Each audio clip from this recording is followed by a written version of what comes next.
1 minute to go. Okay. So Dato Soam, I can mention Selangor's HOC numbers, huh? You're live now. You're live now. All right, thank you. Yeah. Yeah.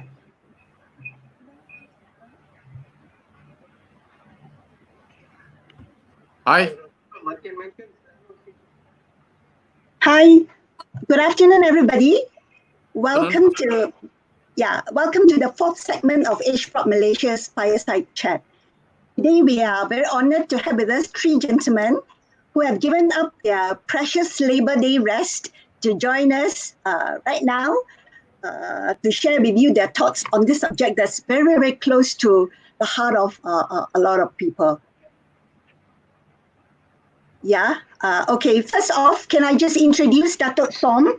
Dato Soam needs no education introduction. Dato Soam Heng Choon is the president of REDA Malaysia. Of course, Dato, can you just wave?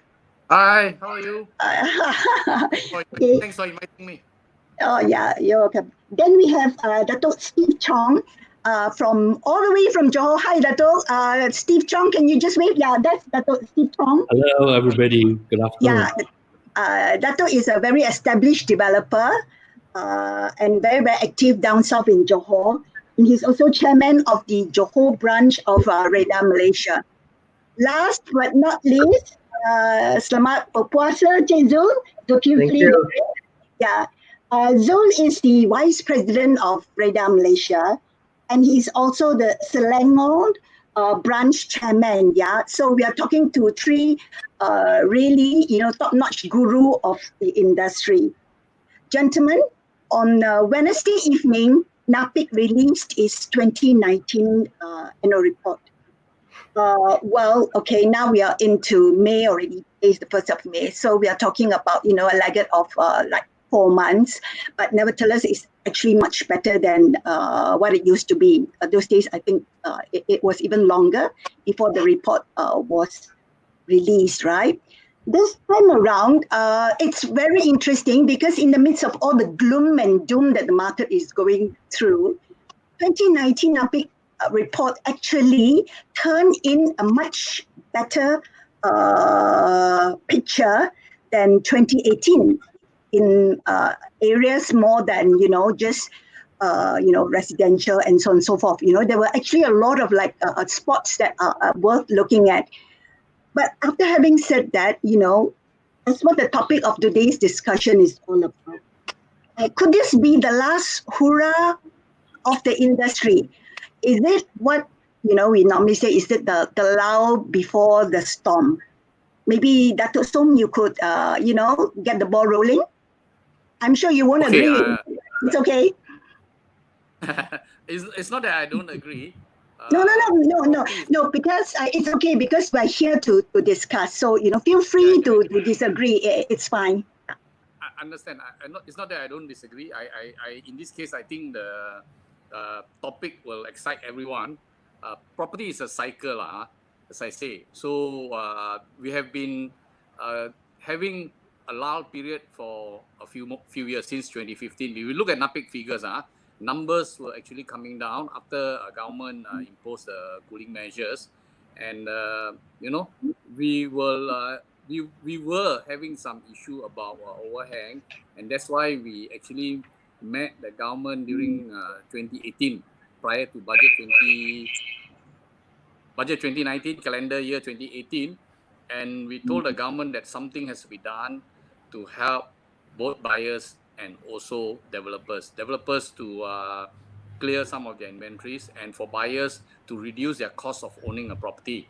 And the government at that time then agreed to use the formula that was used in the 97-98 financial crisis, and help us by allowing the home ownership campaign, which effectively is helping reduce the cost of buyers by waiving stamp duty.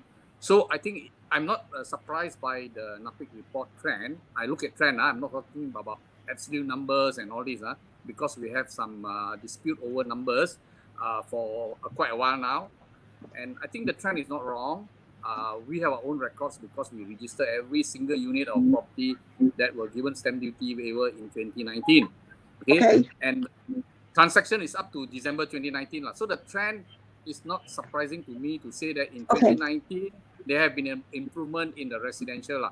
But overall, I look at the report, it's actually a mixed bag. Some sectors are a bit down, some is a bit up. But overall, it's not wrong. Okay, that is overall, Dato Soam. What about, like, say, down south in Johor, Dato Steve?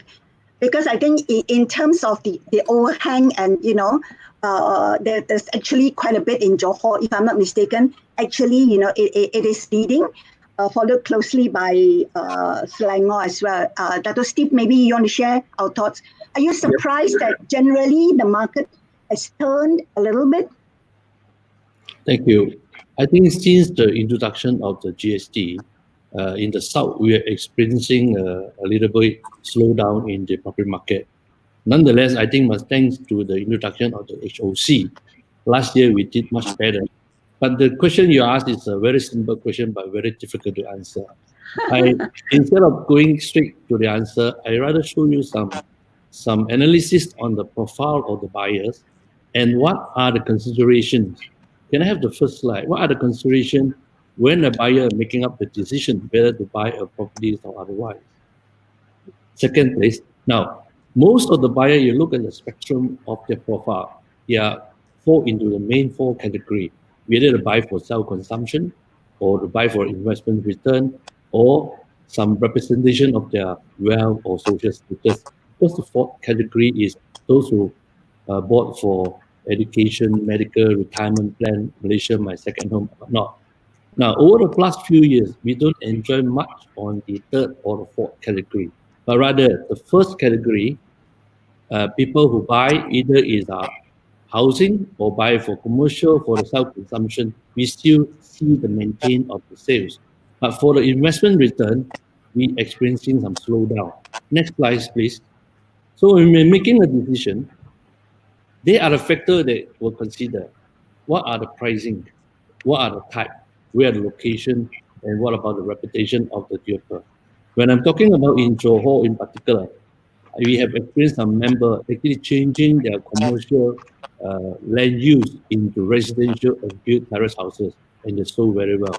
We are talking about landed property, selling range of 750 and below, that will sell very well in the south.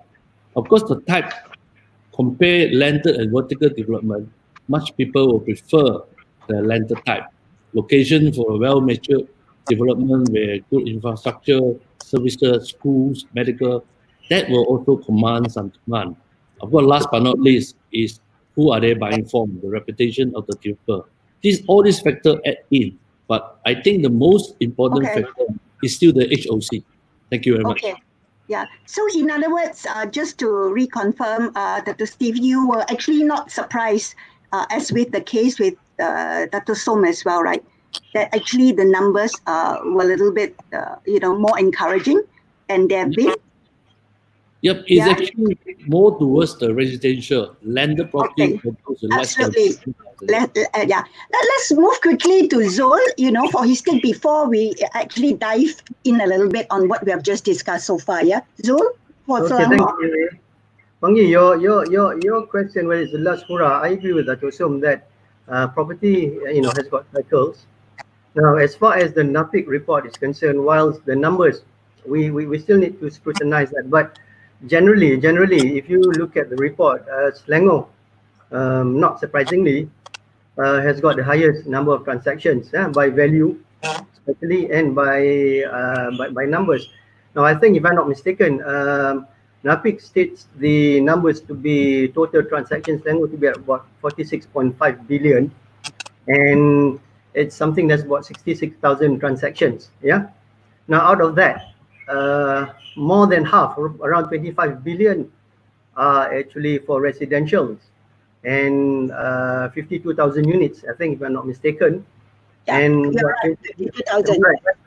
and 23,000 units are for link houses. Now that's Yes. not surprising. It's not surprising in that respect, while the numbers may still need to be scrutinized, because when the HOC was introduced last year, now I'm stealing the thunder from Dato Soam. He was supposed to announce this in a PC before the MCO on the HOC numbers. But for Selangor, in respect of Selangor, within the context of Selangor, now our record shows that for residential, we had something like Selangor recorded 16 billion worth of sales, 24,000 units. Now this excludes the 300,000 ringgit and below.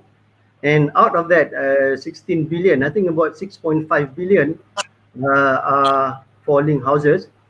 And that translates to about 8,000 units. So that's about 35%. Now, if you compare to the NAPIC report, the terrace, if I'm not mistaken, is about, I'm looking at it, it's about 44%. So it's not far off from what we recorded, except that theirs may be higher because, again, the 300,000 ringgit units were not recorded by radar, and also there are also probably other transactions by non-radar members as well. So it's okay. The cycle will. Yeah. Okay. When we talk about numbers, number of transaction and the value, are we looking at the majority of them being in the secondary market? What is the percentage, when we look at the number, Dato Soam? I think the bulk of the transaction are actually probably 70-30 between the secondary market and the primary. So many of the transactions, out of 209,000, if I can remember correctly, NAPIC figure, bulk of it are actually in the secondary market. And based on our HOC numbers, I think Zul just gave Selangor just now.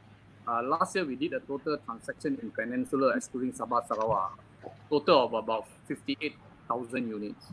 Okay, this for property above 300,000 with a value of about 42 billion.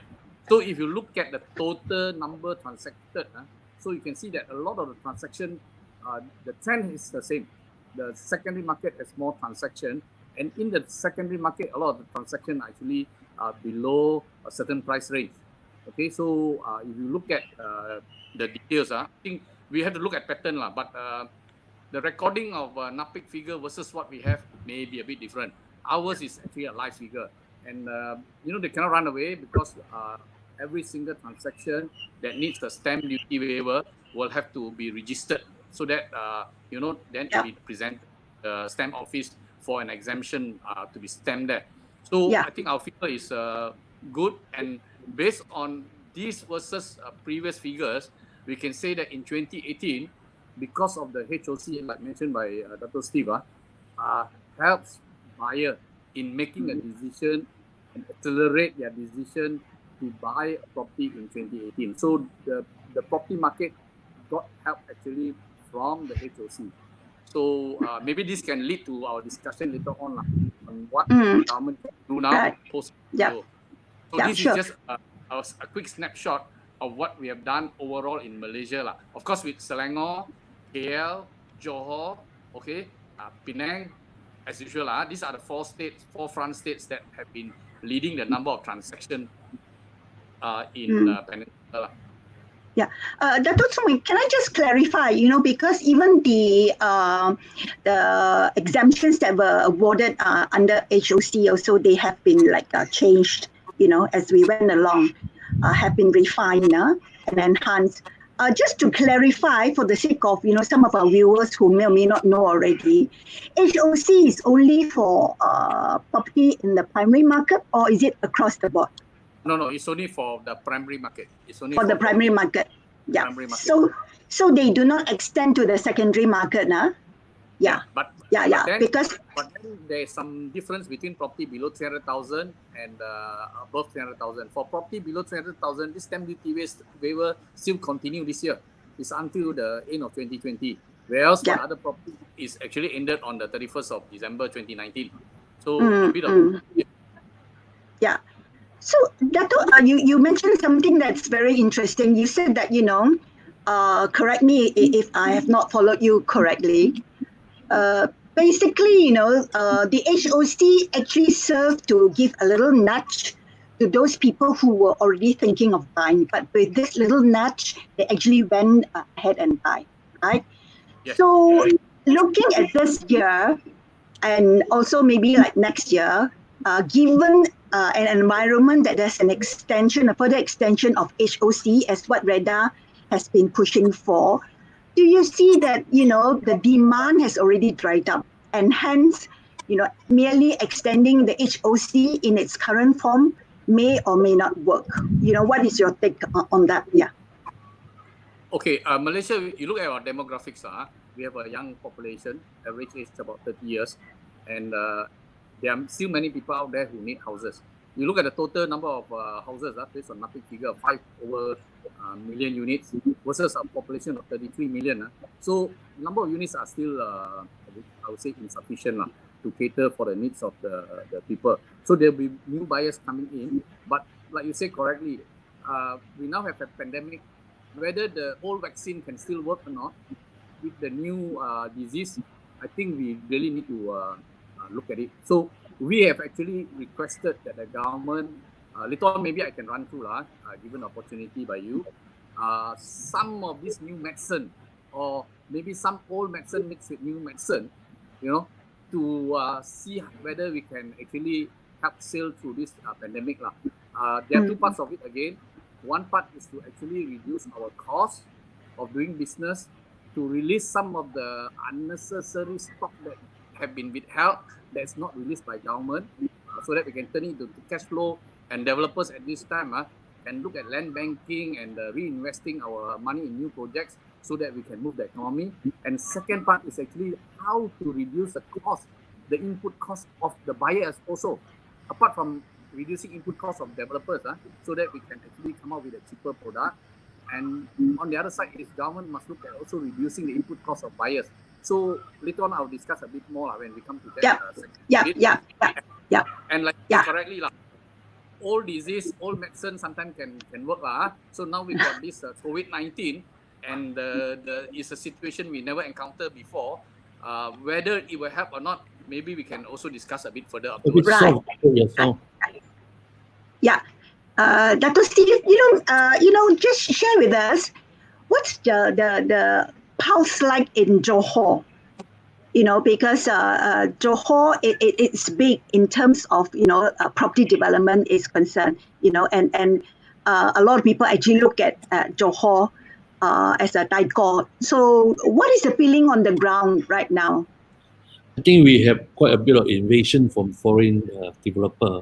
They came in big, small, and expensive. So under the circumstances, sometimes you cannot fight them. You go around them.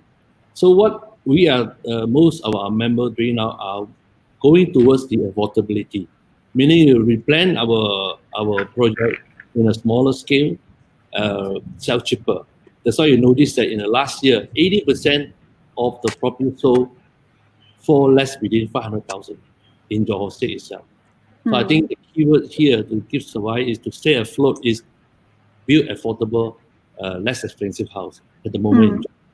Yeah, that's true. That's moving forward, right? But right now, because we have staring in our face quite a lot of overhang. And like what Dato Soam has rightly pointed out, we are looking at cash flow. I mean, that's a lifeline of any and every company, right?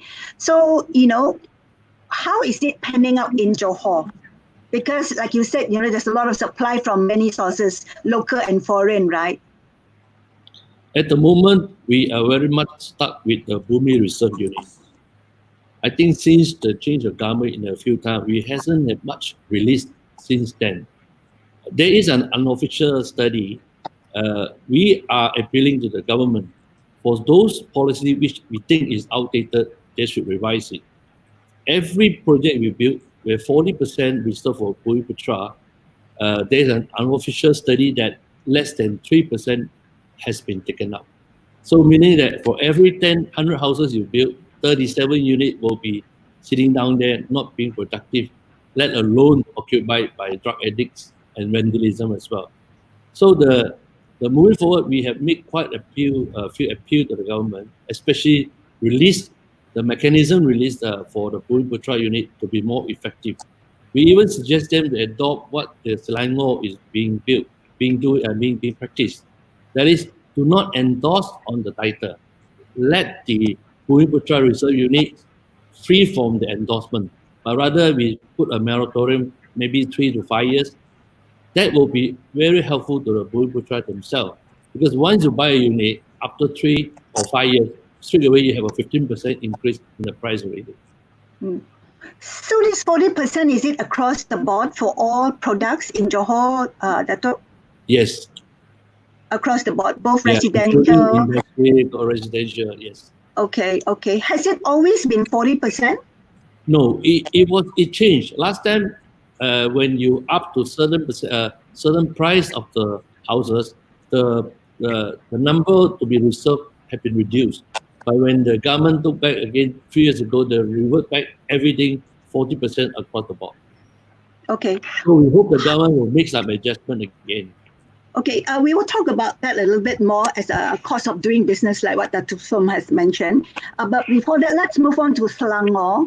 What is the position in Selangor? What is the pulse out there on the industry, Zul? And this Bumi Putra quota thingy, maybe you would also want to weigh in on that. Yeah, well, I think we need to understand Selangor is in a different position than Johor is. And generally, even if you read the NAPIC report, Selangor only does better. Yeah. Now, as far as the market is concerned, even from the information that we had from our members last year, most of the sales were for basically landed. I think about 44% were linked houses, and these linked houses basically were priced between on average it's about 600,000. So you've got those below 500,000 and maybe a few above 700, 800. That pushes up the average, and also the apartments.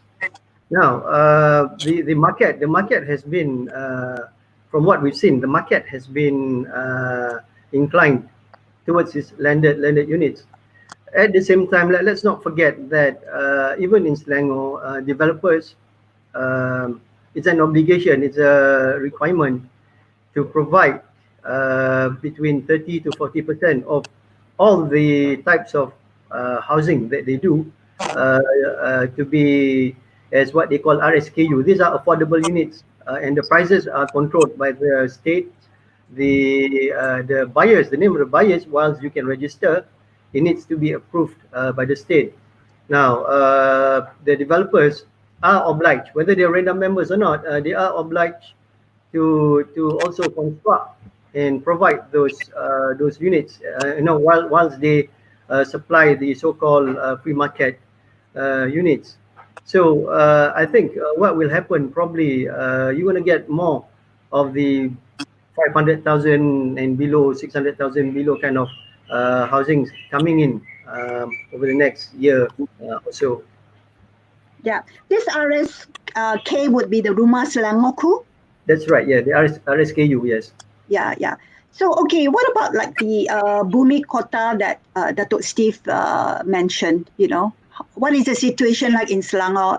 Is it costing the industry players a lot of pain? Bumi quota, Selangor is different in the respect that we are actually what you call this imposed Bumi quota, and also the Bumi discount and whatnot. Maybe it's not as bad as Johor. Partly is because unlike Johor, and I think two more states, if I'm not mistaken, where the titles are endorsed with Bumi Putra, Selangor doesn't have that. So as long as we can comply to that, then we can sell, whatever that we have. Now, again, there are situations, because the thing with property is that, location is a matter of choice, and there are places where, for example, the Bumis will not go to, and there are places where the non-Bumis will not go to. And the trick here is to find a balance. How do we then release Bumi units when there are no buyers anyway? So there are some problems there, but probably not as acute as what do you call this, Johor possibly. That is something that we probably will be talking to the state. We've been engaging the state, and that is something ongoing, Fung Yee. Yeah, oh, good to know that. Dato Soam, I remember when I first, started tracking the property industry. We have been talking about this mechanism for the release of Bumiputra units. That's a long time ago. Today we are still talking about it, and I am sure you agree with me. At any forum, at any available opportunity, there's something that Reda will always bring up. Yeah, and so exactly, is there any headway being made? Is it something that we shouldn't even waste time on anymore, and and just forget about it? Okay, I think maybe I want to raise this. This has been going on for many years, and it has become a political issue and a political topic here. I think we need to look at it in the business manner, and also the empowerment to allow Bumiputra to own houses. Just like in Reda, Malaysia, I think we are not adverse to having a 30% Bumiputra quota across the board. Okay, first thing. Second thing, what we are advocating for is an automatic release mechanism and a standardized discount rate. Okay, and also like what Zul has mentioned, maybe Zul didn't explain it the other way, that you shouldn't actually have a quota based on area. Example, like I remember in Selangor, it was introduced in 2003. They call it sorry, Dato Soam, I think you need to come closer a bit. Yes, thank you. In 2003, the Selangor government introduced a blueprint, and the blueprint says that in area where there are a lot of Bumis, encourage non-Bumi to come in there to stay. Like what Zul said correctly, if you are in Keramat, I don't think non-Bumi will want to go and buy a house there. And the reverse, if you are in Jinjiang, I don't think any Bumi want to buy a house there. So the government at that time maybe naively thought that in this area where there are a lot of Bumi, Bumi quota remain at 30%, and the non-Bumi is 70. But there's no non-Bumi who want to go and buy in the Bumi area. And then in Puchong area, where there are a lot of, or Serdang area, where there are a lot of non-Bumi, the government then imposed a 70% Bumi quota in Puchong and Selangor. So it doesn't work. But we have changed government, I don't know, already twice we have changed government, and nothing has been done. It's still the 2003 policy. So we hope that politicians listening in will dare to be brave enough to talk to business people, talk to the community, and empower the Bumi to own houses. What we are advocating as well is, in Selangor, example, there's a requirement to give 7.5% contribution to the state government. Okay, and the government should utilize this money, this quantum, this fund, which is a big sum for every release, to give as a first-time home buyer grant to Bumiputra buyers, for property below 500,000 and maybe to a maximum of 20,000 or whatever. It's just like my home scheme grant. So I think every state government listening in should actually advocate this. And like I say, we are tired of talking about it, and we are holding a billion worth of stocks that can be actually better utilized to help Bumiputra own houses. So here, I think that we shouldn't make it political. We should look at the policy in total, that this is good for everyone. This is also to help Bumiputra own houses, and also so that business can then reinvest their money into new projects. It's not an infinite end. No. For example, this is an infinite end. There's no more new houses coming. Yes, you must wait for 10 years, even 20 years for Bumiputra. But no, every new launches, we have a 30% quota. Every new launches, we have a 30% quota. So this number actually builds up. And like what Dato Steve said just now, 37% of it is unsold. Imagine every project that's 37% unsold, it will accumulate. And over the years, where there are state government that doesn't give release, all these houses are actually rotting. They are subject to vandalism. And I think the difficult thing for the federal government is state government has control over land matters. And every state government like yesterday, our senior minister of defense say, they are little Napoleon in the local authorities who are actually, not following the federal directive. So similarly, state government want the power. They don't want to follow the federal government call because land is a state matter. So here we are pleading with all state government to look at it objectively to help the industry and the people to own houses, and especially the Bumiputra owners.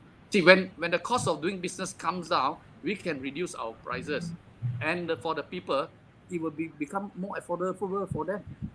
So in this aspect, I think you are right to say that for many years, I think for as long as we know this issue has to be there.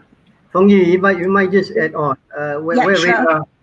where radar Selangor is concerned. Now, I think our what is of essence to us in respect of the Bumi quota at this point in time, our priority would be to have a faster release mechanism. I don't think at this point in time we are, because we can understand the socio-economic requirement of the state government in having all this, but we've been engaging with the state government, and again, the one thing that we've been talking and we've been discussing is is on the release mechanism.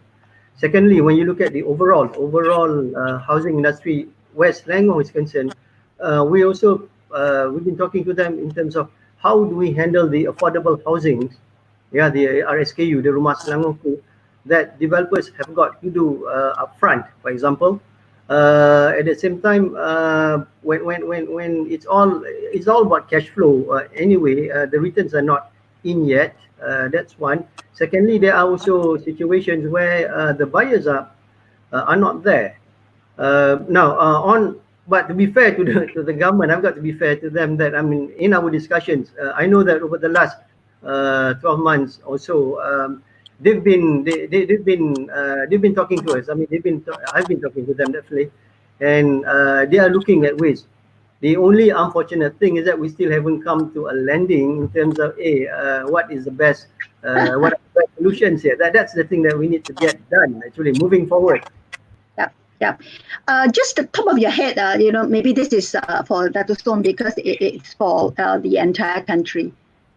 How many percent of the overhang you reckon are contributed by the unsold Bumi units that have not been released? I would dare to say at least close to maybe 30-40%, at least 40% of it is due to, because a lot of state don't have release mechanism. I would like to give a compliment where there is. Selangor have a automatic release mechanism. Penang has an automatic mechanism. I think Perak now has a release mechanism. All the other states don't have. So can you imagine only these 3 states have, and of course Wilayah has but the rest all don't have. So I think for this we are advocating transparency again, governance and transparency. When you have an automatic release mechanism, it then helps in your governance, it helps in your transparency. And when things are done on a case-to-case basis, there's where a lot of other things can come in. So here we are hoping that those government that has not follow and please look at Selangor, Penang, Perak model, and hopefully they can follow. Yeah. Yes, Dato Steve, you want to say something? Just to illustrate the point, we are nothing against the policy, nor we are against the discount to the Bumiputra. Now, if you look at it from 2 professional Bumiputra couple, they married. After maybe 5 years, they buy a Bumiputra reserve unit. I mean, after 10 years, the family grow. They want to sell the units. In Johor, they'll find it very, very difficult to dispose because there's no buyer. Because all the units are endorsed Bumiputra reserve unit. As a result of that, they cannot have enough down payment to enlarge to buy a bigger house. So by putting an endorsement on the title, it's not helping the Bumiputra at all. We hope that the state government will look at this from this point of view. Thank you. Yeah. Gentlemen, can you just fill me in on the latest? What is the discount that goes with, the restriction or the guidelines that have been set by the government? What kind of range are we looking at? Bumiputra units? Yeah. 15% in Johor Bahru. Yeah. In other states, in Selangor? I think I use the thing I summarize it it's from 5% to 15%. Okay. So Five. so that range. So every state has different quantum, but it's from 5 Okay. to 50. Okay. Okay. So if I hear you gentlemen correctly, just to summarize that point, it is not that anybody has anything against Bumiputra Kota units. No. What the We industry? No, we nothing against we it. make it very clear. We Yes. still advocate Yes. a 30% Yes. across We the just want the board, mechanism of but we release to want be the more systematic. automatic release mechanism and the Yeah. standardized quantum. And the money that Yes. is being collected from the release, please utilize it to help first-time Bumiputra house buyers. That's Yeah. Yeah. our request. Yeah. Yeah. So basically, we are asking for transparency, Yes, right? that's what we Yeah. want. Automatic Transparency, release governance. mechanism.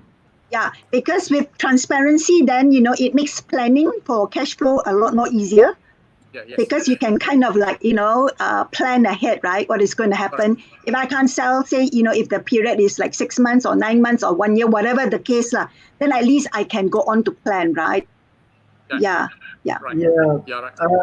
I think the Bumiputra issue, as I said, to me, that's just one of the things. It's not the major. It's not, I mean, Yeah. we can't wrongly portray it as being that's the reason, that there are issues. I mean, but what I'm saying is that the release mechanism can be made Yeah. more efficient Correct. and faster. And Yeah. Bumiputra issue is only one of the so-called parameters that's all muddled up in the housing industry. In terms of constraints and restraints that we have. Yep. So there are others. Definitely. Yeah. Definitely. It is very glaring that, from the latest NAPIC report that's just been released, that service apartment numbers are really growing. And we all know because service apartment, they hinge on commercial titles, so they are not part under residential, right? So if we consider the service apartment, as being a component of residential, then the overhang of residential will definitely balloon significantly. Yeah.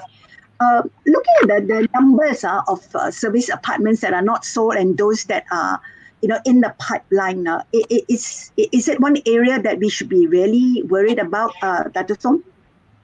I think we want NAPIC to align the report to follow what is required under the law. For residential use service apartment, that means is for residential usage but on commercial title, and those that need to get the developer's license and the advertising permit from Ministry of Housing, I think we should categorize under residential so that we don't muddle up.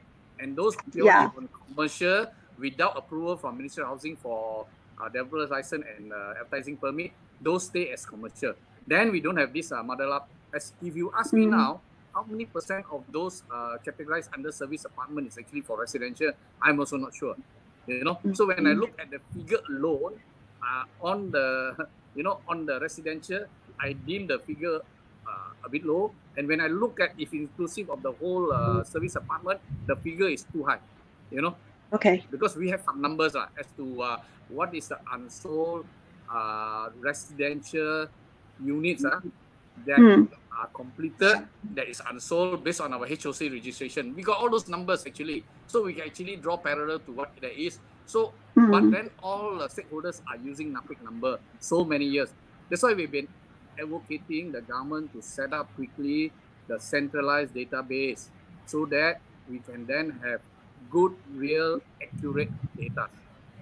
So from the 1 year HOC that we did, not that we are adopting NAPIC numbers, but there are differences there. But I don't want to go dive into numbers. I want to look at trend. And the trend is not wrong to say 2018 versus 2019. 2019 sales were much better because they've been helped by the HOC.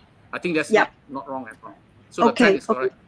Yeah, Dato, if I could just quote from the latest NAPIC report insofar as service apartments are concerned. But of course, I hear you. We are not sure whether these service apartments are really for dwelling purposes or they are like Soho and so on and so forth. But nevertheless, for the sake of our discussion today, the report says that the service apartment overhang continued to rise, recording a total of 17,000 units valued at 15 billion ringgit.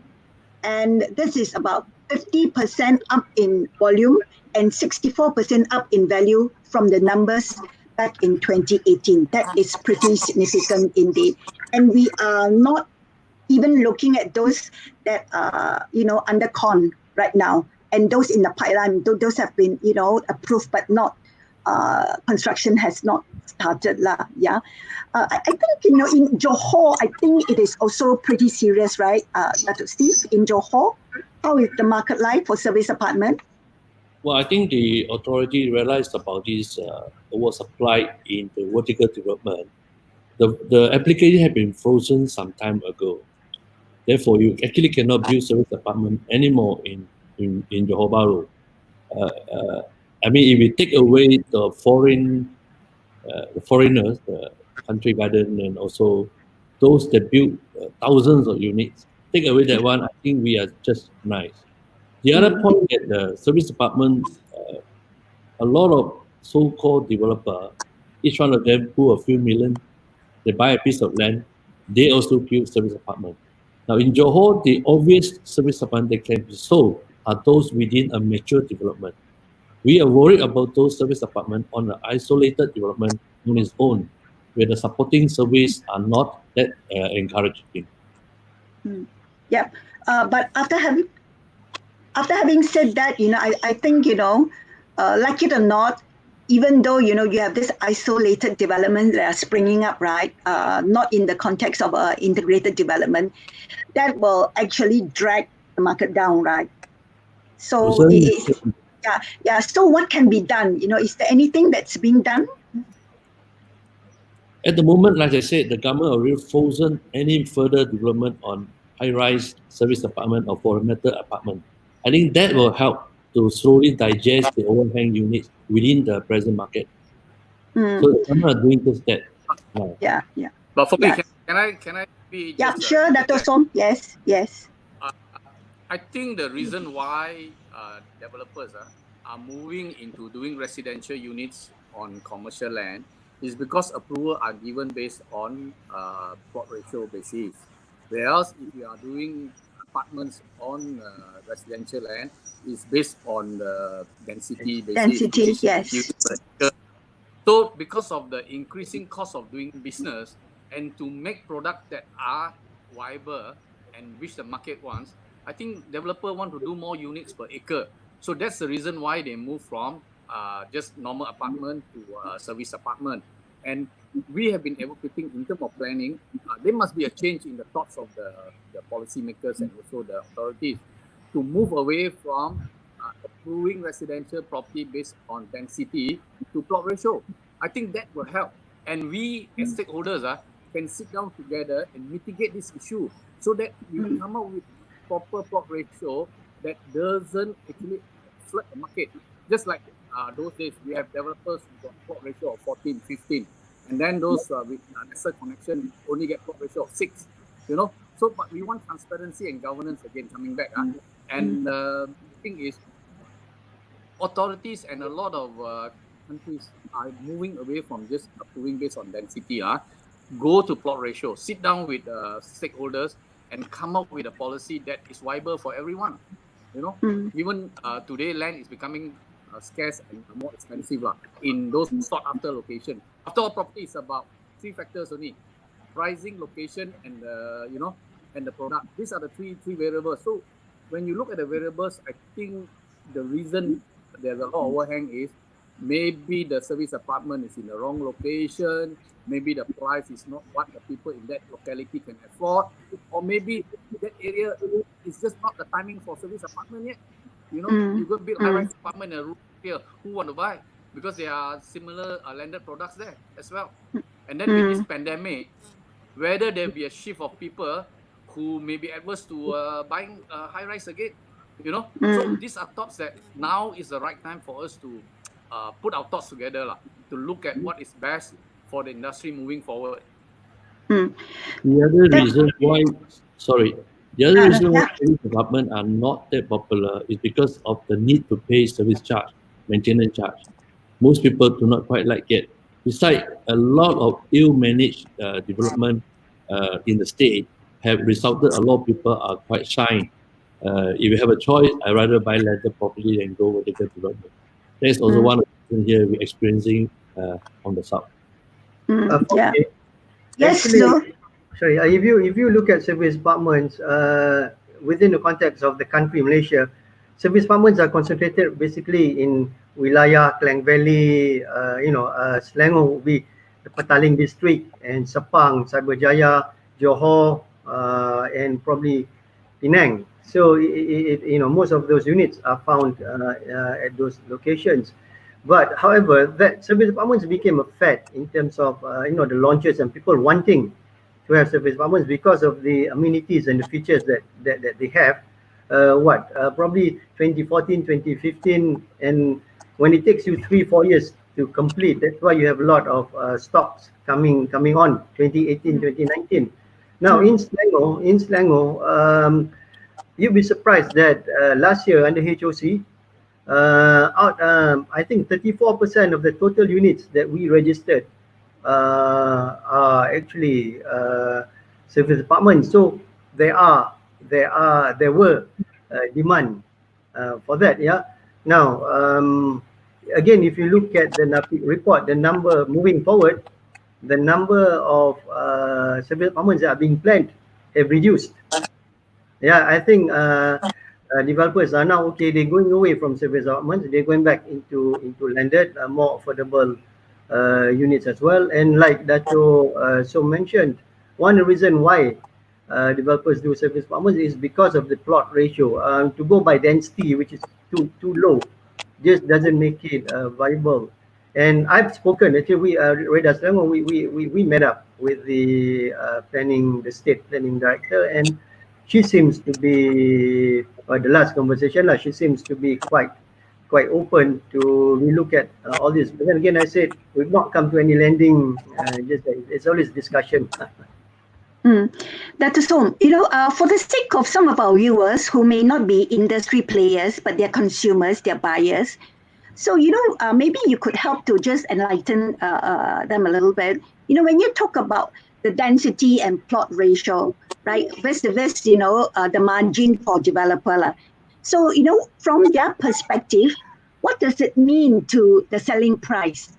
I mean, what is the difference, right, in terms of the cost of doing business when you base your planning on, is it you go with density or plot ratio? What is the difference? Okay. Now, that's one now, one more. And if there's any savings at all, if the government say like, okay, tomorrow, all right, fine, guys, residential, we go with plot ratio, forget about density. Do you think developers will pass this on to buyers? To answer you, yes, definitely they'll pass it on, because which developer will be so silly not to do a product that more buyers can actually afford to buy? Okay, one typical example I give you is the Yutan area in Kuala Lumpur. There's a height restriction, and there's also based on density. Okay, so because of the prices of property of land that has gone up so much, and because they restrict, say, 30 units per acre. Okay, in 1 acre you can only build 30 units. Assuming land prices there is 800 ringgit per square foot, you just look at what is the land price per unit. Okay, compare with another area across the road, okay, in KLCC, where you can get plot ratio of easily 10 to 15 maybe now 8 to 15. I use the word 8 to 15 8 probably 6 or 8 is in the books, 15 is this based on your ability and from 6 to 15, can you imagine that in 1 acre the total sellable area is based on that sellable area that's available, and it's not fixed by units, whereas the other side is fixed by units, 30 units per acre, cannot be more than that. Here it could be 150 units per acre. So you are staying in a very dense environment. So the cost per plot ratio, or the cost of land apportion to that unit become much cheaper. So it become more affordable, and for developers, they can sell the property much cheaper. So that's why you can see why across the Jalan Tun Razak on one side, you have very low density, very few developers going there. And whereas on the left-hand side, you got many developers going there, to do their projects. That's one of the very obvious reasons that land prices, especially in the city center, is becoming more and more expensive. And when land prices escalate, developers has no choice. Have to find avenue to bring down the input cost, and this is one of the input costs that can be reduced. But again, I want to say maybe the definition of service apartment we can better correct it by saying it's residential. Don't go and lump it under service apartment. And if it's service apartment, purely service, no such thing as for residential. So it's a bit different definition here altogether. But what I think Zul just now highlighted is actually those that we certify under HOC are all residential with Ministry of Housing approval. Okay. Use as residential. Let me use a simpler way to illustrate it. Okay. In the RO, if you use 1 acre of land under service apartment, under normal apartment, you can only build 40 units per acre. Whereas if you use block ratio of 4, you can build 176 units, which is 4 times. That means on the same plot of land, you can increase it by 4 times the number of units. So the cost of business for service apartment is much more cheaper. Yeah. So that's why, my second question to Dato Soam, if the cost of doing business, if we were to switch, from the planning approval from density to plot ratio, so does that mean that, the units will be cheaper to buy? Definitely. Yeah. Definitely the units will be cheaper to buy. Example, again, I come back to Yutan. Every unit on the Yutan side is 4 million, 5 million, 6 million, 7 million. Whereas in KLCC side, for 800 square feet, you can probably buy at $1 million plus. So you can see the difference in terms of affordability and the price range. So definitely developer will reduce the prices wherever possible. And land is part of the input cost. So when the land portion that's attached to that unit, that cost comes out. So the overall cost will come down. The reason, I think just to add on to Dato Soam, if I may, the reason why it will be cheaper is because when you go by plot ratio, it's equivalent to increasing your density. That means the developers can build smaller units. More units, but smaller units, cheaper units as well. I mean that's the main thing. It becomes more affordable to the public who wants to buy apartments. Yeah, definitely. You can make smaller units as well. You don't have to make big units. Yep. Gentlemen, we again back to the 2019 NAPIC report. The overhang figure has eased, right? I mean, we're doing a little bit better. That was before MCO, before COVID. Now, with the situation being what it is, there's a lot of uncertainty. As some of our viewers have actually been texting us in that question. That's we're looking at people losing their job. Many people are losing their job every day, not just here, but other parts of the world. That being the case, what kind of overhang numbers you think we'll be looking at for this year? Of course, granted, in terms of launches, we have much fewer already. I think developers have already pulled the handbrake, in a lot of instances. But then again, we are looking at units that were put on the market completed more than 9 months ago. So very soon they will come on stream as more overhang. So how does the current situation look, Dato Soam? Okay, I think for 2 months now, our sales gallery are actually closed. So we can't do any sales. So you look at transaction, that itself will translate to about 15-20% lesser transaction. If I take all others as constant.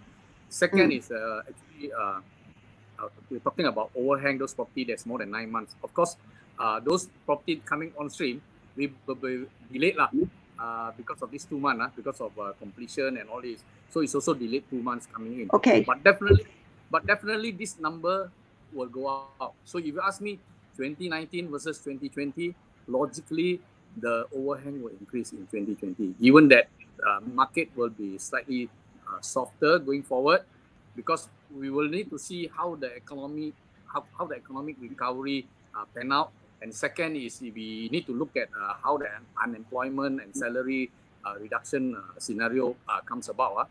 And then after the bank moratorium ends in September and October, we will see how many people are actually able to sustain their mortgage and all this. And of course, if our recovery is fast, there will not be great damage to or great correction to prices, then I would say the market will come back. Okay, so we will need to see the next 6 months to end of the year. That is very critical period for all of us. But definitely, it's given that this year the overhang will definitely be more than in 2019. To me, in 2020. Yeah. Dato, that's a question, from one of the viewers. He said that, if we were to classify the overhang housing property into 3 groups, and we call them fair, good, or poor in terms of like demand, right? How would they rate in terms of ratio? Of the overhang, which ones are good in the sense that there's a good chance that they will be sold, and then we have the poor, and then we have those like fair. Okay. What kind of ratio are we looking at? What are we looking at? Okay, good will be those many of the unsold Bumiputra lots. Many of them are in good location, but because of pricing, Bumi cannot afford. So if you release it, maybe it can be purchased. Okay. Bad are those actually even cheap properties in lousy location. Okay, those are actually bad and the other is pricing again, affordability again. So product is wrong. That means in that area the people can afford to buy, but they don't like to stay in high rise. Example, certain town. Example, I take Seremban. A lot of people still don't like to stay in high rise. So for 500,000, you can build an apartment. It's totally a wrong product. They can afford, but they want to buy landed property. So you need to look at the different reasons why these are called overhang. So to me, we don't have the absolute figure. What is what lah? Okay, but there are still chances for us to sell this overhang if we apply the right medicine to it lah.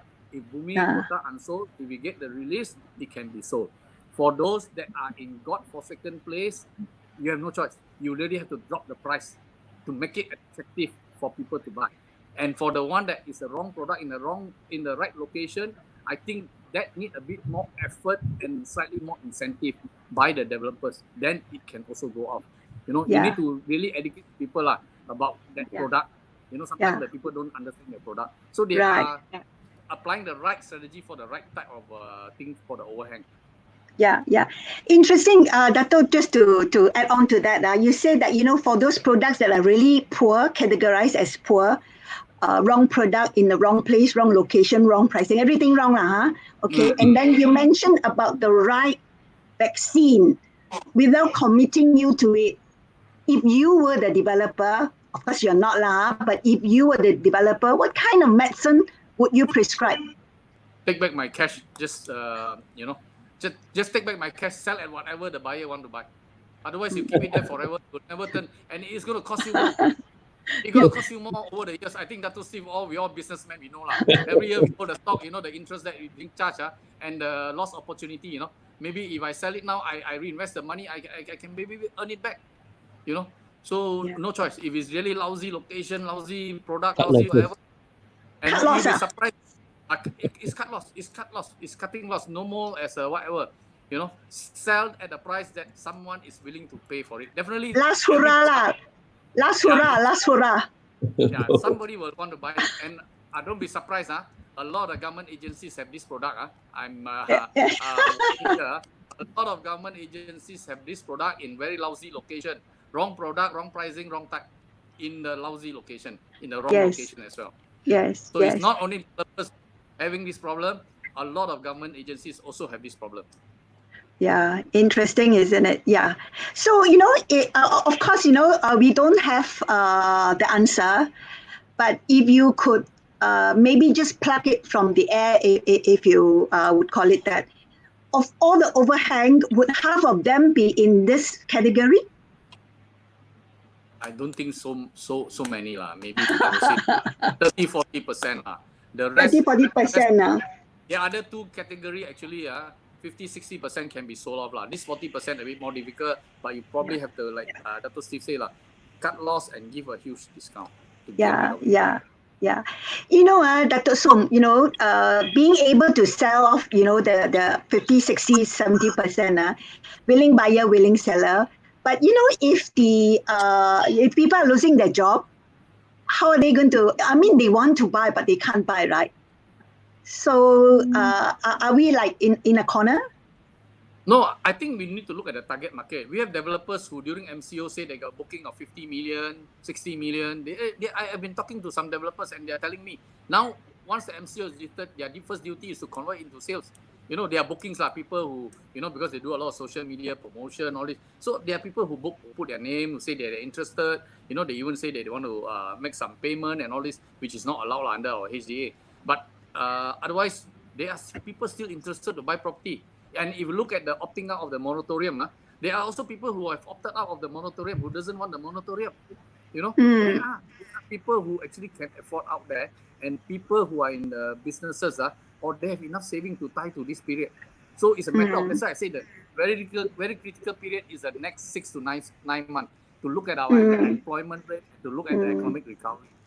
Yeah. You know, there's another question. You know, it's open to any one of you gentlemen. Please feel free to comment.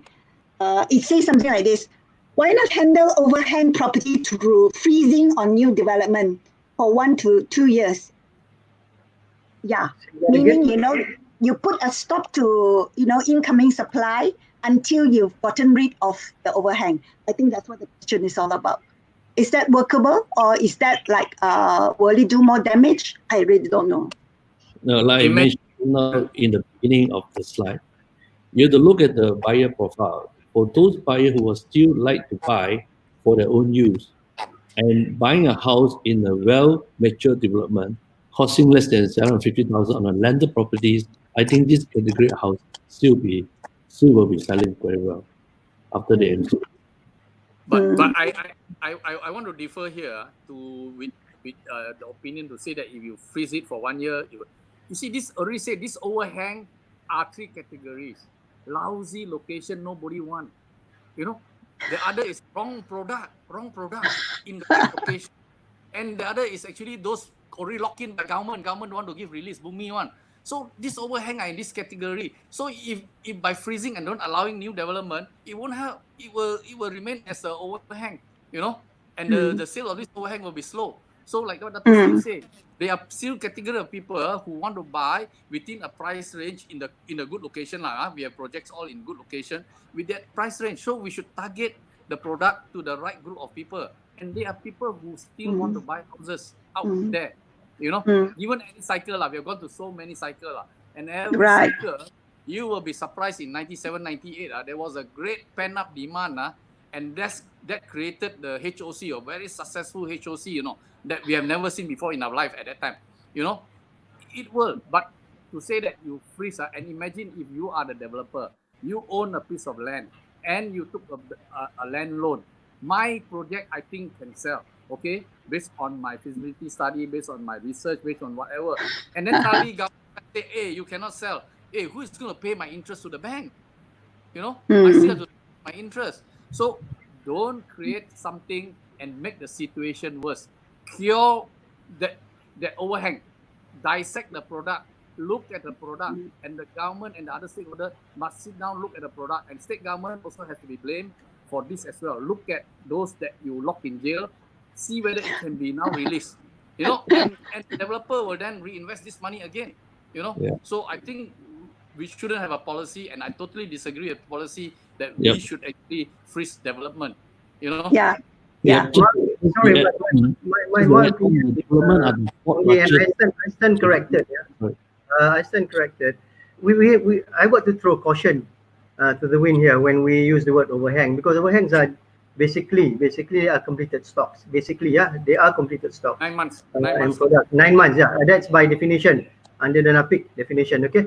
Now, again, you must remember that whilst the NAPIC report was actually as at end of December 2019, and there are also completed stocks or so-called overhang where people have booked.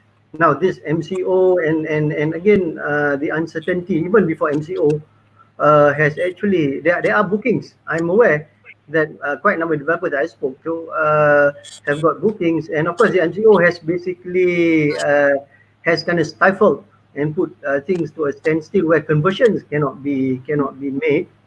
And again, I think if you look at statistics, once we know the statistics for the first quarter of 20, we've got to be careful with that, because that will throw spanner in the works, right? Because there are a lot of people, as like what Dato Soam mentioned, they have booked, they are ready to sign. No doubt there will be withdrawals because of this uncertainty and the result of this COVID-19 and the NCO in terms of the economy. But there are also people they are ready to sign up and get, purchase their homes, and I think we will see it once the MCO is over. Now the other thing about overhang, which we need to understand, and this is where we need to really dissect and understand the numbers. Overhangs also include those so-called price control units, the affordable units, which are imposed, like in Selangor, the RSKU, and I think Johor has got the RMJ as well, where the names are not there. Because I said the names come from the states, and the what you call this, the lateness of having names, approved names, will also contribute to what we call overhang if the units are ready. And there are also people, the question will be, how many people really want in the market who wants to buy those units? I mean, that is something that needs to be looked at. So we got to be careful when we play around with overhang, what's there actually. True, I totally see where you're coming from, but the fact still remains that these units are up there ready and they are empty, and Yes. in terms of like value, it's all locked up. Yeah, and never tell us, what are we going to do about that, right? Yeah. I just want to make a simple point now. Yes. Because if we were to frozen the development, would be not practical. Development make up the largest economic driver of the country, and besides, there are more than 100 of other trades that follow development. Just imagine if we frozen the development, where are these people going to have their earnings, let alone the workers, construction? I think 140, right? 140, right? 140. Okay, I maybe just put it right. We employ close to 1.4 million people. We pay 40 billion salary every year. I think this I emphasize again. And the main economic driver is not actually property or construction, but it's one with the most spillover effect. I think the senior minister of works recently did mention, for every 1 ringgit you do construction work, the multiplier effect is more than double. I think he made that in his speech, and you can see from there. And in the recent MCO3, where we need to get approval to recommence work, they suddenly realize now the supply chain is so wide-ranging, so wide that without one, the other cannot survive. Imagine if there's no property development, even media business for me get affected because there's no advertisement. Okay? Yeah. Transporter also get so the linkages is really huge, like Dato Steve said. Right. And everybody have to remember. And I think coming back again, what Zul said is correct. We need to really look at the reason of the overhang, and then apply the right strategy for it. And imagine if we use a NAPIC figure, we got close to, including service apartment, 30 over billion worth of overhang. Okay, if we can even sell 50% of it, if we can sell 20 billion of it, imagine this 20 billion going back into the market at this current time. What will it do to the market? Yeah. So it's important that people need to look at it in that manner. Assuming the 50% tak boleh jual very difficult But there are still some that can be sold. So why not we capitalize on this? Yes. In regard to that question, if I may add, don't do new developments. In Selangor and Wilayah, many years ago, quite a few years ago, several years ago, there was a government agency, I won't mention, that asked the developers to not do new projects because they were not going to give us approval.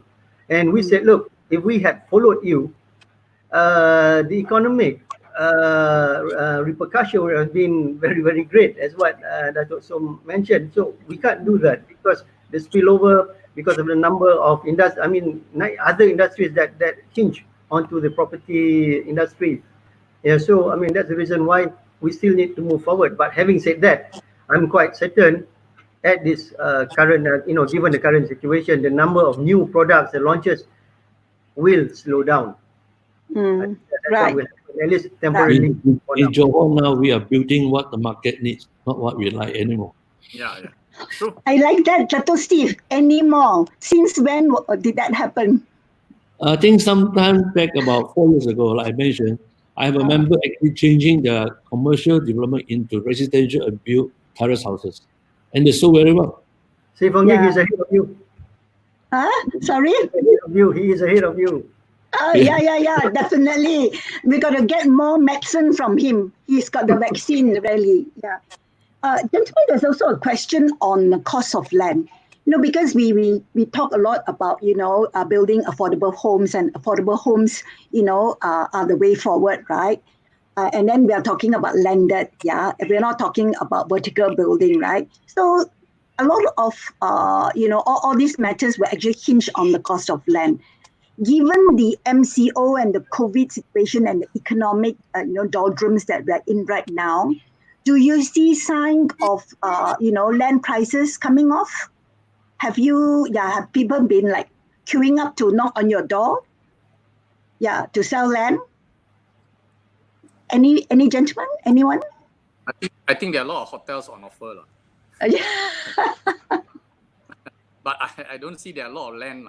And we must understand, a lot of the landowners are actually super rich. Okay, they have no reason to sell, and a lot of them are also inherited land. The other is that they are currently being used for other purposes, and I think land prices has been going up all the while. I would say that it has moderated now, and I think people, during a downturn, this is an opportunity for us to do land banking and whatever. People are more, I wouldn't say that prices has come down. People are more reasonable and they're more willing to talk. We, 7-8 years ago, I went into an office of a landowner, and he said, if you don't have the check, I'm not talking to you. You see? At that time, but today, I don't think it's that stage now. Say, hey, maybe you can come in and talk. So things are different. So, but to say that tomorrow prices will dive or drop or whatever, I don't think so. Because a lot of individuals who have land in very good location, I think some of them, they don't have any need to actually sell at this current time. So, but it will be more reasonable now. And also probably we can maybe get better prices. I wouldn't say there's a bargain. You will get better prices than previously. And this is an opportunity. Every time when there is a down cycle, it's an opportunity. Just like share market. Even when share prices are dropping like hell, people still go and buy because it's an opportunity for the people. It could be an opportunity. So to say that nobody is buying property because of the current economic scenario, not correct also. Because people may find an opportunity to buy for their children, to buy for their grandchildren, So it could be. So, let's not, doomsday is not here. I think we really need to look at how the government drive the economy in the next 6-9 months. I think it's very important. And I believe, given the experience of the government, I think they are looking at various areas. And one of the areas I'm very sure for short term, they are looking at increasing consumer spending. How they can increase consumer spending is by reducing costs, all our costs. Then, and reducing the input cost of the consumer as well. So these are some of the medicine that I want to talk about later. What the government can do to give new... With so much uncertainty nowadays in the world, the pandemic, I've been advised by one very famous economist that to buy 3 things. First is the black gold. Black gold, of course, is land. Second is properties. And third is gold bar. Don't even trust the currency. Well, Dato Soam, you say how to stimulate consumer spending. If I were to lose my job tomorrow, how to find money to spend? I mean, for those who lose their job, that's why the government has to ensure that business survive and people keep their job. I think they have not only one medicine, they have many medicine. And consumer spending is one of the way to drive up economy. You see, economic numbers come from where? It's come from domestic consumption or foreign consumption, and also from investment. And how do we drive consumer spending? You know, if foreigners are not traveling here, like example, there's no tourists coming here. So we must make sure that people in our country, the 30 million in our country, spend their money, don't keep the money. You know, those people who have money, please spend your money. Please help the economy. You know, and I was just reading an article. People in China, they are all flying to Wuhan. Say, why do you want to go to Wuhan? It's so dangerous there. They say, what? No, we want to help the economy of Wuhan. We want to help the people in Wuhan. That's the spirit. So in Malaysia, is those people, please spend your money coming months. Please don't keep your money. You know. Good one. And is for consumer to spend is please help to reduce the cost of that product that the consumer can afford to buy. At the end of the day. It's very important. Right. So meaning, you know, everyone has a role to play in that sense. It's true. Yeah. Are we saying that, you know? Yes. I think, you know, one of the questions that have always popped up, you know, at times like this is whether or not, you know, Malaysia should lower the ceiling for foreign investment in our property, right? How, you know, what do you make up of that? I think this sometimes become very political. So I want to use it because the foreign buyers in Malaysia are still very low. We're talking about 1%, 2%, 3%. I don't know why the people are making so much noise when we say that we reduce the threshold from a certain amount to 600,000 the previous year. And I believe the Minister of Finance then got bashing from everybody, you know, from the political angle. So I think everything that someone do, policymaker do, the other side will want to bash them up. So I think we need to look at the thing holistically. The ownership is very low, and they are not taking away the property that the local want to buy. You know, so this time around, we are asking government to lower the threshold to even lower to 500,000, and only limited to completed property and property in a certain location, and they can buy high rise only. So when you dissect it, you look at those are the products that local Malaysian may not be very interested, but to them, because in their home country, they are not averse to staying in high rise. You know, in that good location, as I mentioned. Why not open it up to them? Why have this very difficult restriction? And to be fair, I think in Johor, it's not a level playing field. Open up to everyone. Make it a level playing field so that 500,000 for all foreigners to every developers, they can buy from that developer. Dato Soam, is the move, you know, too little and too late? Because everybody else, you know, in other parts of the country, they are also suffering. Is it too little, too late? I think so. It's a bit too late, given our currency is also weak now. Maybe it's an opportunity for foreigners to come in to buy in Malaysia. And there are also certain foreigners from certain country who actually like Malaysia. You know, a lot of British like Malaysia. You know, they've been making noise. You know, Malaysia, my second home, people wanted to come back during the MCO. They couldn't come back. They were making a lot of noise. So there are a lot of people who want to make Malaysia their second home as well. And this could be an opportunity for them to come in because the ringgit is slightly weaker than their currency, you know. So we should make use of this opportunity now. Just to add on to Dato Soam's comments, I think in Johor we should experience a big flux of Singaporean coming over because of the push and the pull factor. The push factor is a lot of rich people are actually going into Singapore, and the cost of living is getting higher and higher. The pull factor is we are brothers before. Our culture, our food, everything are the same.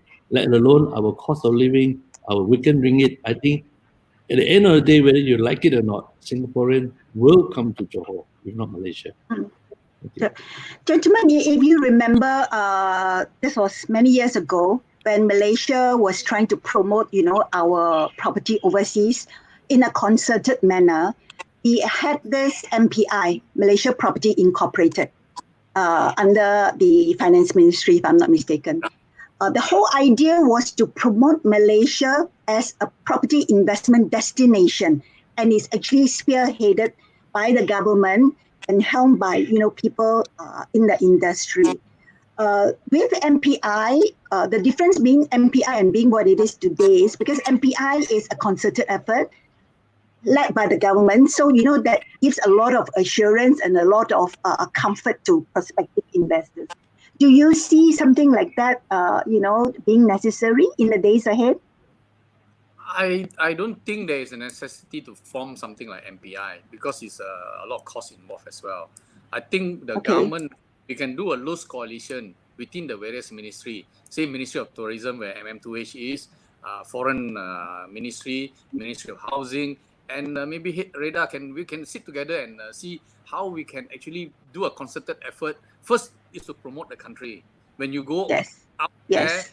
to promote the country. Second is to promote the state. Example, you can promote Johor, Selangor, Penang, whatever, Malacca and all this. You can promote. Second, you promote the state.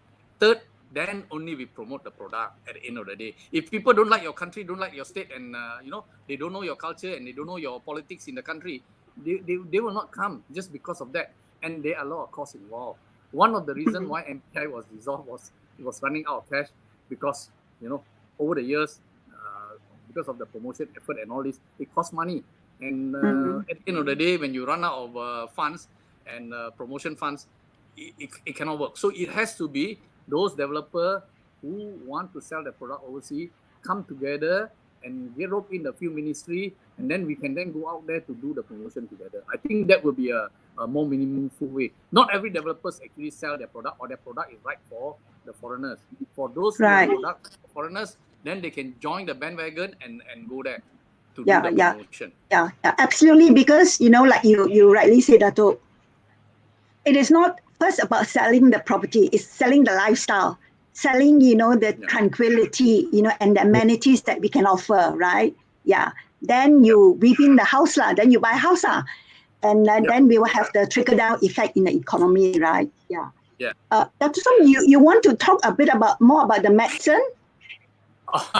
Okay, I think maybe also medicine in different location, different medicine lah. Dato Steve there, because of Singapore, maybe a different type of medicine for the Singaporean can help lah. So, but overall, I think because of this recovery plan now today people I use the word I see the WhatsApp group that everywhere. People are a bit euphoric because of the announcement by the Prime Minister to allow a bit more movement and the return of all the economic sectors in Malaysia. But we are now just starting phase 1 of our recovery plan. And I think all industry now must look at what we need to do in terms of recovery plan. I don't want to use the word stimulus. So I think most industry players would have submitted their proposed recovery plan to the government. And the government has to look at it. Being like a father, you need to look at all your sons. Everybody got their wish list. And what are the wish lists that can help to drive the economy? And property being one with a big multiplier effect, I think it's an area that I believe the government should look at very closely to help. Example, like I believe the government, under the EAC working group, the government called all the professionals, example, architects, engineers, lawyers, and all this. And the first thing is, what is architect going to say? Okay, hey, please implement more new projects. Okay, who's going to implement projects? The government or the developers? So then government must come up with medicine to help the developers. If the developers can survive, the developer have new project to launch and a new project to plan, then the professional would have a job. So the spillover effect is there. And I think we have been submitting this different proposal over the years. And one that I see during the MCO, we did a survey among developers and some of the other stakeholders. And from the return of the survey, we can see top of the list that every developer wants is a continuation of the HOC. Something that we asked for in the first stimulus package, but it was not there. And again, we still think this is something that can help buyers reduce their costs. Otherwise, they have to pay the stamp duty. So this outgoing cost, they don't have to pay now. It's a saving to them. So for us, we still want the continuation of the HOC. Second is for investors. I think a lot of people are adverse, and even the House Buyer Association also have been telling the government to throw away the RPGT for now. And this RPGT instrument has been used by government over the last 30 years. You go back to 80s, government actually used the RPGT as well. And they used the RPGT instrument, I think more than 8-9 times. We did a research, 8-9 times they've changed the RPGT. And this is the right time. We have been asking for it. And this is the right time for government to do away with the RPGT for at least the next 2-3 years, so that investors feel a bit more, They say that, hey, I've invested my money, I've taken the risk. Why should I be sharing this with the government? I should be keeping the whatever profit that I have in future talking about in future. The other one that I think that the government can really look at that to help buyers, I use the word to help buyers, is to extend their loan tenure to 70 years, age 70, and to 40 years tenure. This will help. And also, we know that interest rate has come off, and of course there may be another round of interest rate adjustment. So we're asking that the property below 500,000 be given a special interest rate by the banks, maybe at 3.5% or whatever, so that their monthly repayment of the purchaser will also be reduced. So the other is actually how to help buyers actually to increase the fund size for the My Home Grant. We have this My Home Grant given by government up to 30,000 for property below 500,000 or up to 10% of the property purchase price. So this fund size should be increased, because when these funds come out, it will be snapped up very quickly. So we say that this is the right time for those who want to buy the property, so that government increase the fund size, people can seize the opportunity, so that when they are purchaser, developer will, at least their sales will be better and they can move on with their projects. An area that we felt that the government should also quickly look at is especially rich investors at this current time.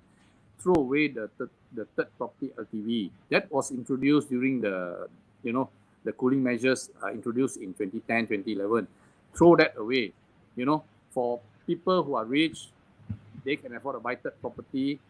Why impose this condition on them?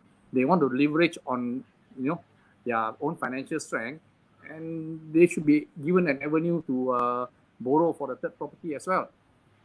So these are some of the things that can help on the consumer side, so that they at least have more money in the pocket. Yep. But maybe the government. But this alone won't help. I come back to ensuring developers continue to survive, and then their employees will also be there. They won't lose their job, and developer will not impose salary cut on the employee so that they have more buying power, they can spend. So how do they do it? So the developers' input cost should be reduced. All state government should now quickly, over the next 2 years, say for approval in 2020 and 2021, be given green lane special approval, say within 2 months or 1 month. Reduce all their premium, their conversion premium. State government, where they get the revenue from property-related taxes, all property-related taxes, all state government do it. Why not? This is an opportunity to encourage people to actually convert their land, to subdivide their land, to get approval and to launch their project. So state government should quickly come in and reduce all our input costs, contribution charges. Even at federal level, government can take away the contribution from IWK charges, CIDB levy, and all the rest. Reduce it. Either you reduce or waive for a certain period of time, so they encourage more people to start their project and to invest as well. And the other thing that we hope the government can do is, apart from this, is like we have been saying all the while, the government should quickly implement scheme that they've been talking about. Example, like rent to own scheme. Okay. And another one that we thought it would be a good time for government to do is, instead of us doing all these low cost houses, RSKU or whatever, why not ask developer to just give contribution in lieu? Then we are absolved of doing this, and the government can use this fund to build for the B10. I wouldn't even use B20 or B40. B20, they can buy their own affordable housing. But for the B10, those who really cannot afford, the government can utilize this money to build and then rent it to this group of people. For the rest, I think leave it to developer, and developer with their reduced cost of doing business will do the product that the market want today, rather than, we are trying to reinvent the wheel. We are trying to see what social engineering that we can do. So there are two parts here, reducing the cost of the developer, just reducing the cost of the property and making it more affordable. Second is to reduce the cost of the buyer, so that the buyer can now actually go in and make a decision to buy during this period of time. So these are some of the things that we we think that the government should do because a lot of time we never follow up on a lot of the other issue. But there are 2 or 3 that we felt it may help during this current time. And I think Dato Soam make a point that when the government came up with the GST in 2014, that was when things tipped the other way So I want to look at it that way So government in 1999, government actually have a tax-free year again. I want to bring back this again. Maybe it's a time for government to look at lessen the burden of the corporates as well. Have a tax-free year, for all of us. So you don't burden the purchaser, you don't burden the people in business. It may help, but of course we know government has also financial. Yeah, absolutely. Yeah. But again, government should look at how to use the reserve that they have. But it's a thought that it shouldn't be thrown away. You should think, and at the end of the day, if really cannot, then it can't. But at least you have given it thought. Yeah. Gentlemen, sorry. There's a question. There's a question on end financing. I also noticed from the report that the number of mortgage loan application and approval actually have gone up, right? Yeah, last year. Yeah, not a very big jump, but slightly up. Do you still get feedback that people have end financing problem? I think Zul? Okay. Yes, we need to understand when they say there's a difference between approval for loans and getting approval for the margin that a potential buyer wants to get. I mean, of course, even if you have a 60% margin, that's approval. That's fine. Yes. But generally, people want 80-90%, isn't it? So there's a mismatch there, which again, I think Reda, I know that, I've been in discussion, in Dato Soam's discussion as well, with the bankers that we need to reconcile on that. Yeah, because at the end of the day, what matters is that the so-called the public or the buyers are able to purchase the units, because if they can't, because the margin is not there, they will withdraw, and it just doesn't serve any purpose. So that needs to be reconciled, I think. Yeah.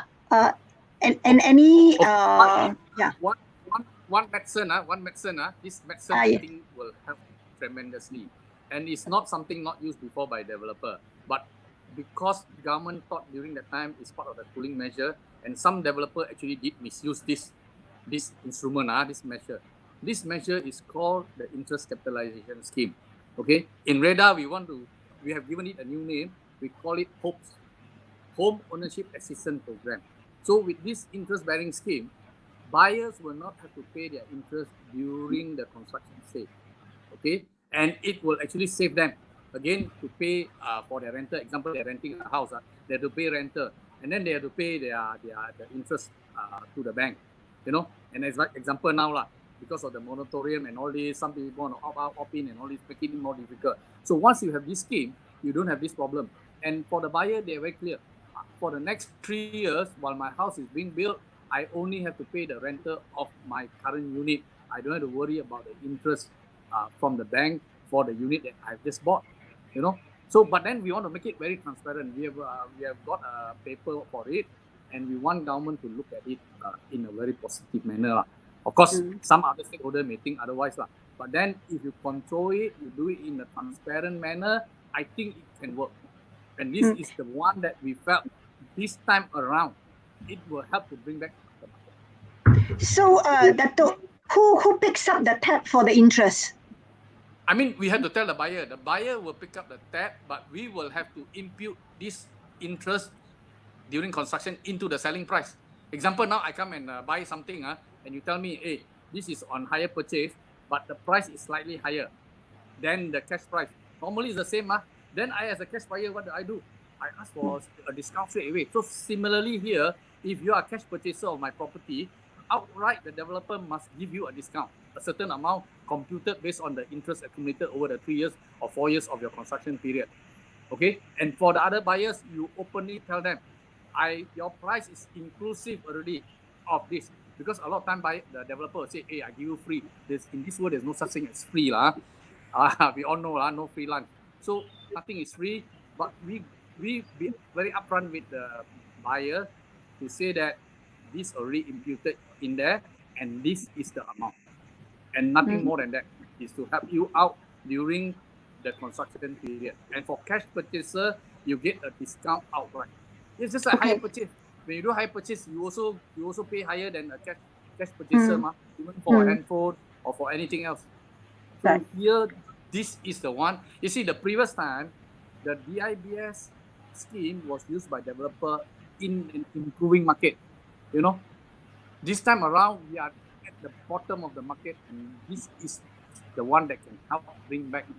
And then after the market comes back, the government may then decide, okay, maybe, you know, the market has stabilized, people have been, maybe the government want to taper it off or whatever, you know, do it then. But at this current time, we plead for the government to allow these hopes to come back. Home Ownership Assistance Program, we call it, HOPES, HOAP. Does it exclude the smaller players? I mean, for the big players, not an issue because everyone. You just would they? Let's example, I want to sell a property at 300,000. Now I'll tell the buyer, your property is 320,000. This 20,000 is actually for the interest. But I tell you out right now. Yeah. Okay. I think time is running short. There's one question which I thought I must put forth to all you three gentlemen. Looking at the scenario now, 6 months to a year, how many developers will go under? I don't think so any will, because really? Because developer has unbilled sales. Okay, so they have existing sales that they are now working on. That's why when the MCO is lifted, first thing they'll rush to all their construction site and finish off all the job and get back the cash flow. So you ask me, in 6 months' time, they will be still doing their current project, you know, unless the guy is a fly-by-night one. For property developers who are proper, who have got unbilled sales, they have no problem tiding over this period. What they have problem is in the next 1 year, if in the next 1 year there are no sales, then the following year they're going to have a lot of problem. Okay, and in terms of cash flow, if they don't invest in new projects, they don't start new start. If their cash flow is tight, like say, don't start new start, don't do new launches. If they work on their current projects and sales that they have, there will be progress payment coming in, there will be stage payment coming in, so they will have cash flow. So of course, because of fixed overhead, okay, some may have big fixed overhead, then they need to work with the staff to maybe do a salary reduction or whatever, cut overhead costs and this. I believe that will be done by many developers. Based on the survey, our survey in Reda, 50% of the developer will adjust the income of their staff, having some salary cut, in allowances or whatever. Otherwise, I wouldn't say there isn't any developer that will fold, but it won't be many. Not like the SME is telling people that few thousand will close shop or whatever. If they have existing unbilled sales, of course, if I have only one project and my sale is 30%, I'm dead. Okay, I want to tell you this. But that's why we are telling the government also in one of our discussion, and also we have written to Minister of Housing, for projects below 50% sales, we are asking government to give the leeway to allow this developer to refund all the money to the purchaser and stop their project for now. Because we know that, sales is going to be more difficult. Example, for the last 6 months or 9 months, he have been selling and only managed to sell 30%. Going forward is going to be very difficult. So why let him suffer and then he go down under? Better he surrender and refund back all the money now when the cash is still with him. So this is something that we have been telling the government to do. So for those who have one project, 30% sales, of course, if government don't help him, he may go under if he couldn't get the bridging loan. Otherwise, for those who got unbilled sales, who are managing their finances carefully, I believe they can tie all this period. Don't have to worry. To all the buyers out there, don't worry. Your developer will definitely finish off their project. I think I don't know whether you have a question. Hey, will developer finish off all their projects?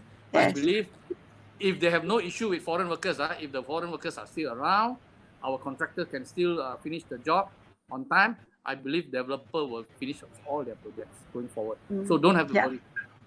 So it really depends on, what unfolds, in 2021, right? Because it's too far away. We can't really see now We can't really what is see. going to happen. And the economic recovery in the next 9 months. How Yeah, is this recovery going to be in the next yeah, 9 months?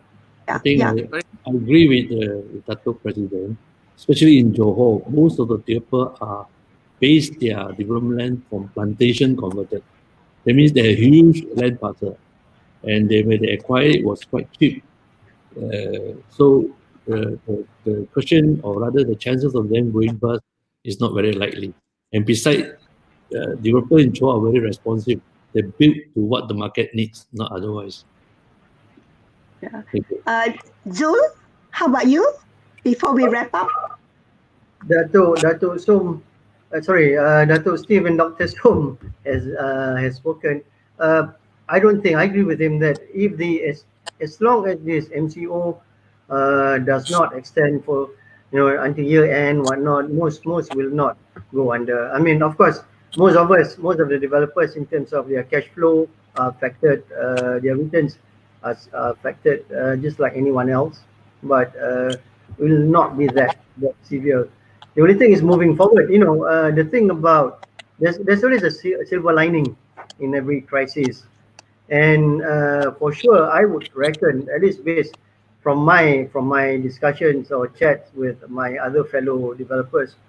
Number one, moving forward, I think the products that will be rolled out, for the next so many months, will likely be tweaked towards what the market is able to take. Yeah, given the current situation.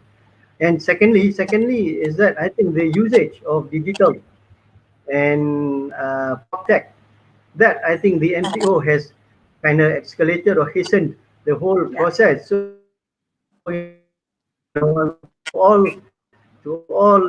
you designers, digital designers and prop tech designers out there, I think there's opportunity there for you. Yeah, yeah. Thank you. Yeah. Is there anything else from the two datos before we wrap up?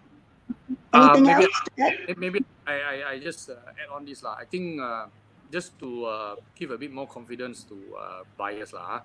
I think you can observe over the next few months that developers will continue with the project. They will diligently do their projects to complete it. And you watch my word, they are not just sitting in the house doing nothing lah. Everybody is going to they have gone through their drawing plans and they are changing their product to what, like Dato Steve say, to what the market wants. And we have been telling the industry players, don't build your own dream homes, build your buyer's dream home, and more importantly, what they can afford.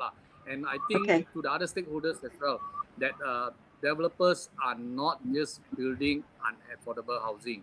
We are building products that the market wants. Which businessman would want to sell something that there are no buyers? I think this is, I leave it as that. Okay. All right. Okay, Yes. I Thank you. Yes, think, Dr. Steve? we really hope that the government will really help us to reduce the compliance cost so that we can also reduce our selling price for the benefit of the buyer at large. And with that, stay strong and be safe. Thank you very much. Yeah. Thank you. Thank you very much, Dato Soam, Dato Steve, Zul.